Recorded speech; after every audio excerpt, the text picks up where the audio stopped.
ways to build a post and purlin roof support system. The procedures demonstrated in this video have proven to be very serviceable, as well as being quick to build and efficient to move. We will imagine a gable end roof that has a span of 5 meters and a 1-to-1 slope.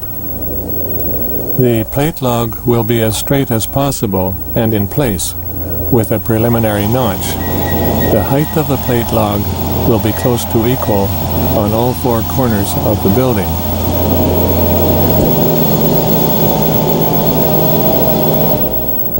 Check the location of the center line on the top of the plate log and square the building.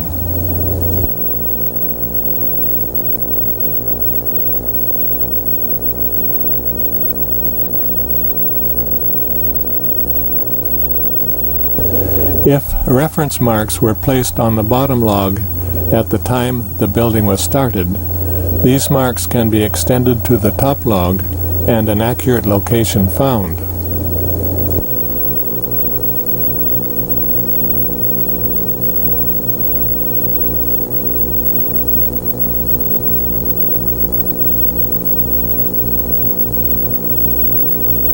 Ideally, the plate log will be set out a very little at the top end, 15 millimeters, and a very little in from the center line at the large end.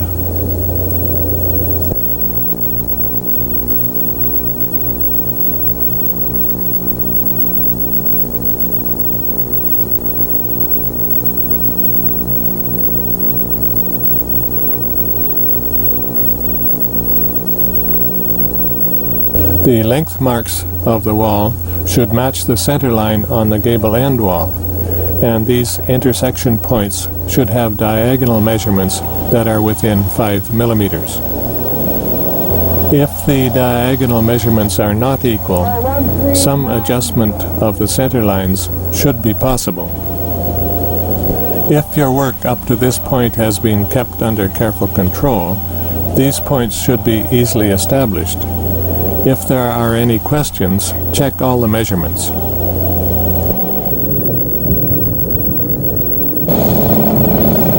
That's good.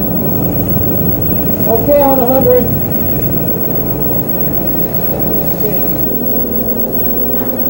Snap a center line on the plate log and drop plumb lines from each end.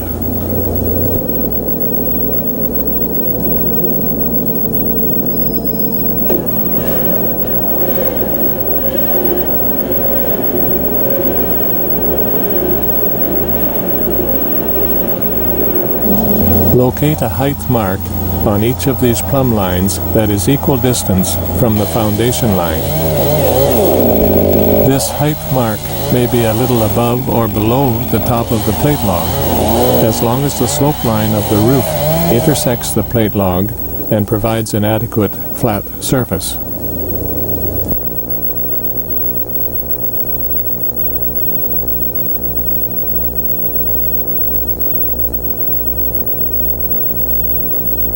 If the plate log extends out from the wall for a long overhang, use a straight edge and a level to locate the height measurements. A transit or level set on top of the building can simplify this operation.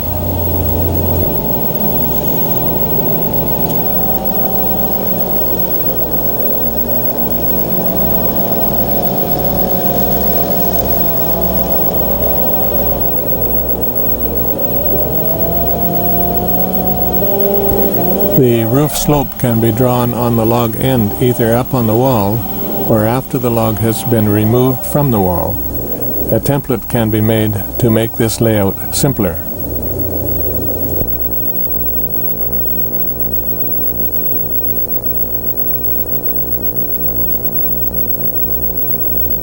Cut the roof slope or pitch cut and replace the plate log. This cut may be done by a sawmill or by hand. Now lay out the cap log. The cap log will be located on the center line of the end wall and fitted over the plate log and upper floor joists, or it may be under the plate log. depending on the design requirements. Use a square notch or a lock notch. Most builders cut the roof slope on the end of the cap log. I feel this is incorrect, and I always extend this log out to the top of the rafters to prevent the inevitable separation of the notch at the plate log. Putting the plate log on top of the cap log will also solve this problem.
You will want to make a flat cut on the top of the cap log.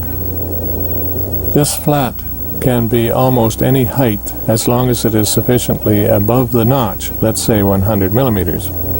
But the plate line that you snap on the cap log should be the same height as the line you located on the plate log. If this or any flat cut is to stop part way, make the end cuts first to avoid overcutting.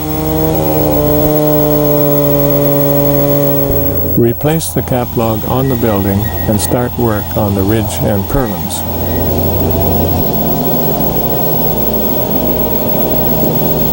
You might cut the cap log mortises on the ground. Our object then is to position the ridge and purlins at the specified height and location. If the span is 5 meters and the slope is 1:1, the top of the ridge will be 2.5 meters and the top of the purlins will be 1.25 meters.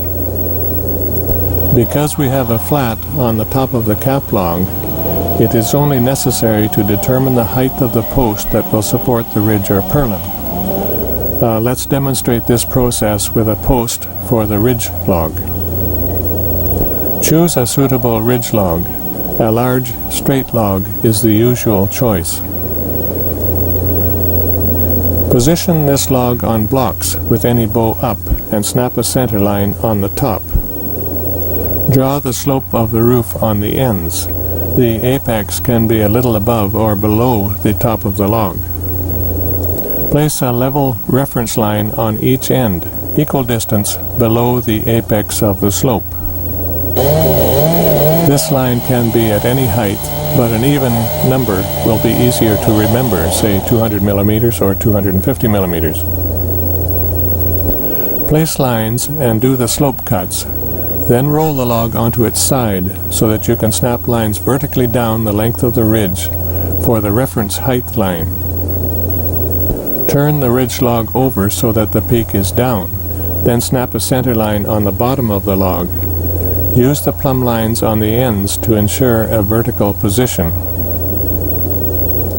Locate the post centers on this center line and cut a flat across the log that will be 100 millimeters or 4 inches wide and the same length as the width of the post you choose for that location, perhaps 250 millimeters, 10 inches. Lay out and cut the mortise for the post, 100 by 100 millimeters, and on the center line. This mortise should be 100 millimeters deep.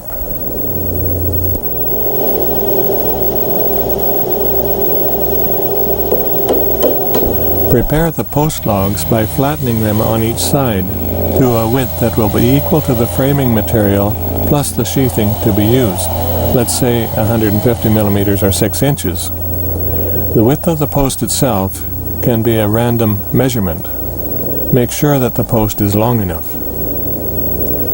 From center lines, place a cut line around the top of the post about 100 millimeters from the end. Use the two squares to obtain an accurate layout.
When the tenon has been cut and checked with the template, lift the post into a vertical position and enter the tenon into the mortise. Secure the post in a vertical position that is 90 degrees to the reference line. You can use a level to check the end center lines and a 3-4-5 triangle to position the side center line with the reference line. You may also use a plywood right-angle triangle to hold the post in place. Scribe the post to the ridge log, then take the post down and cut out the segments indicated. See tape number 6 for additional details about cutting a post notch.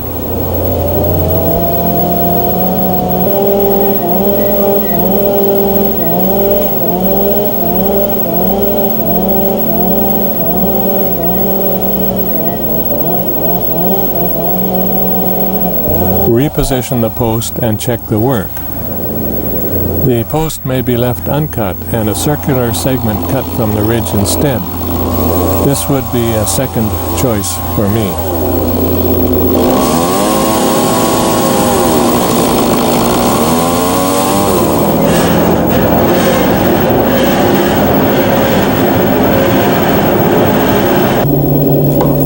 With the fitted post in place, mark the width of the flats on the ridge log so that a plumb cut can be made for the gable end framing material. The slot will be the width of the framing material plus the thickness of the wall covering on each side.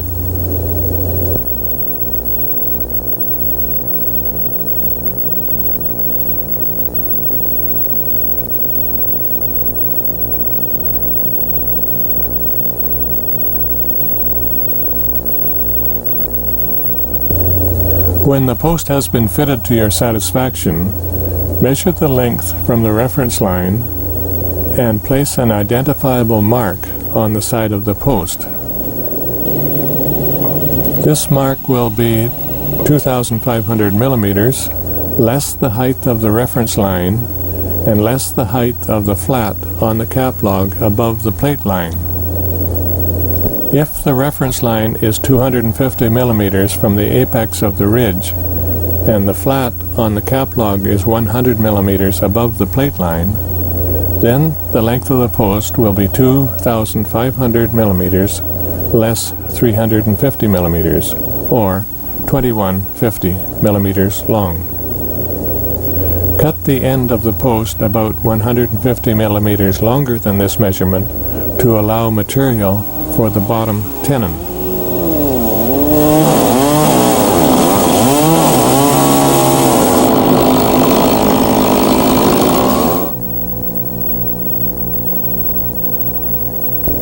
Lay out and cut this tenon the usual way, and this post will be complete.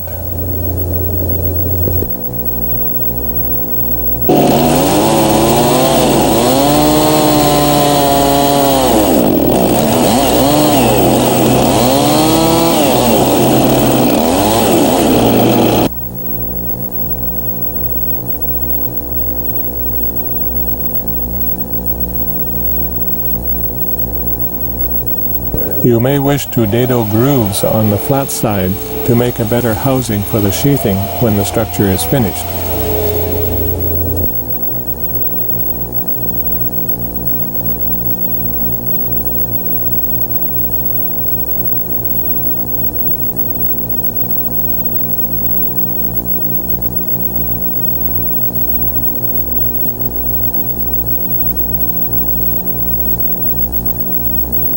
The post for the purlins will be treated in the same way, but instead of the apex of the log, you can dimension your height from the intersection of the center line and the slope line.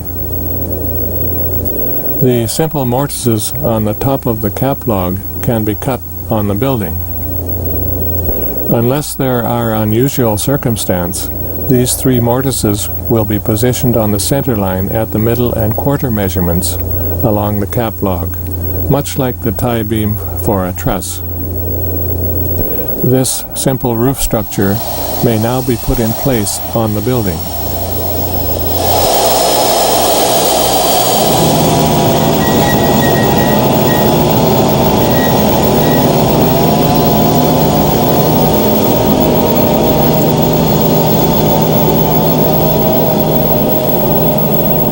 This is best accomplished with a crane or hydraulic lift truck. If you do not have access to either of these, there are a number of other devices or procedures that can be used. As each post is positioned, make sure that it is vertical and securely braced so that when the ridge or purlin is placed on it, it will not be in any danger of falling.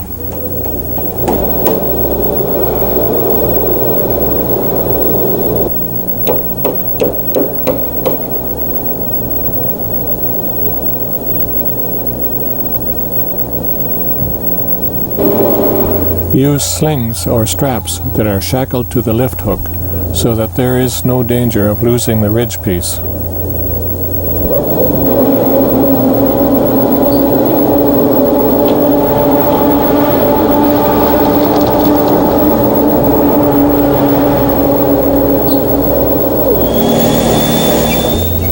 When this assembly is in its permanent position, the plate logs and cap logs will be drilled and drift pins driven into the next two rounds of logs.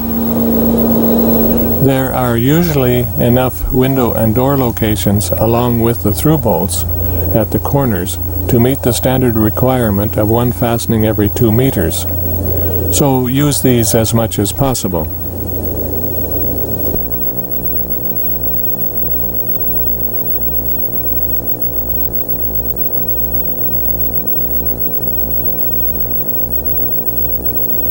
In preparation for the common rafters, nail a strip of wood, 1x4, to the top of the plate, purlin, and ridge logs that will lift the rafter the thickness of the ceiling material. This will greatly speed up and improve the quality of the ceiling application. Alternately, this step might be rabbeted into the beam before it is put in place. This will be a little stronger, but a lot more work.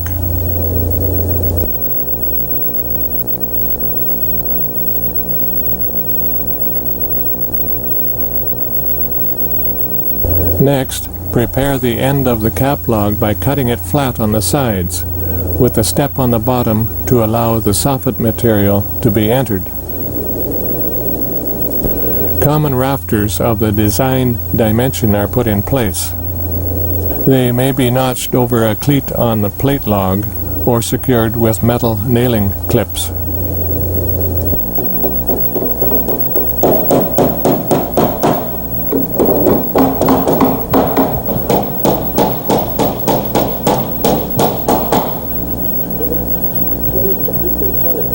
These rafters should be pre-cut, and the work will be easier if the rafter positions are marked on the beams before the ridge and purlins are hoisted onto the building.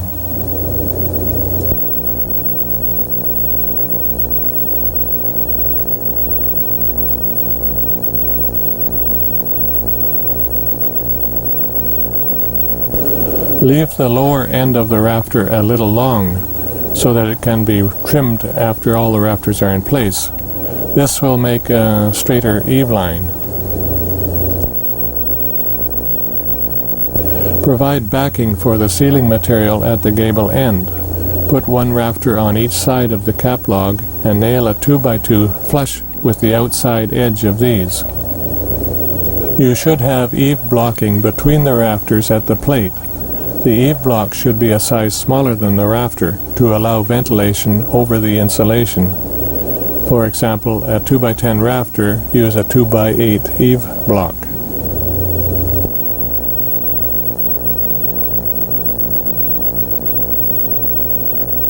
Use an ink line to mark the ends of the rafters, then use an electric saw to make the plumb cut.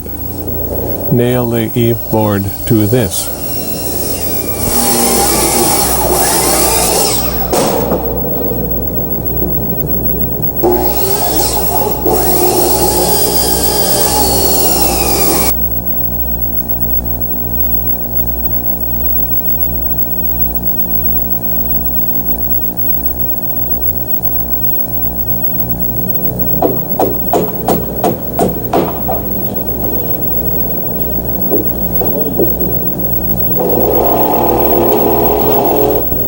Cut and fasten the barge boards at the ends, then nail your choice of decking.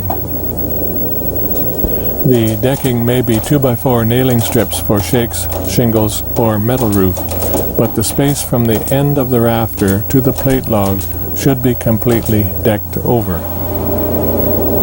A great variety of materials can be utilized here. Your choice should be made at the design stage. Another board should be placed on the top edge of the barge board to cover the end of the decking. Flashing placed over this, and then the roof itself.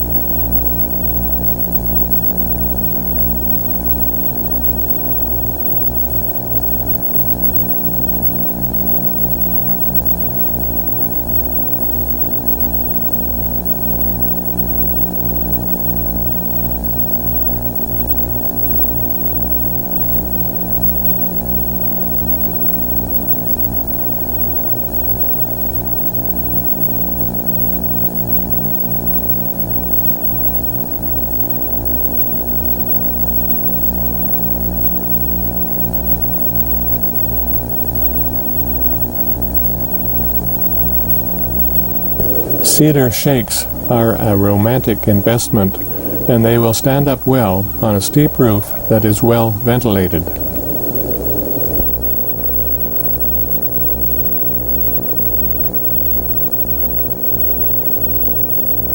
On a shallow pitched roof, you might be better off to use synthetic shakes or metal roofing.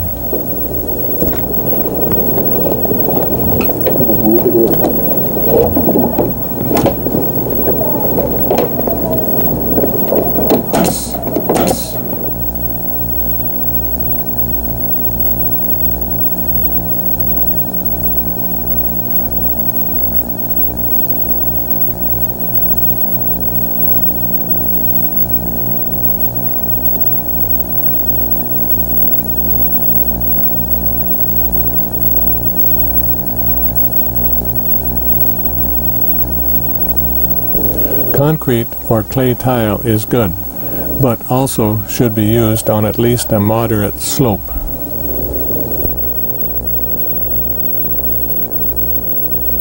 The roof is on.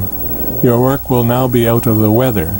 You now have some choice of which work you will do next. You may choose to put in doors and windows and bring the house to lock-up.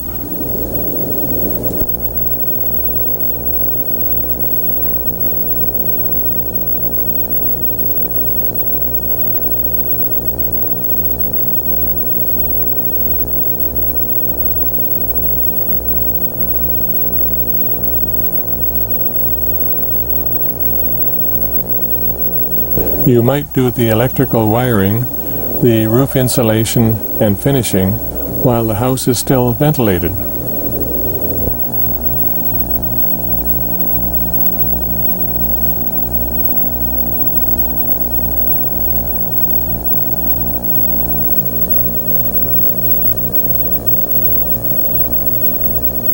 Either way, we hope you are moved in and comfortable before winter.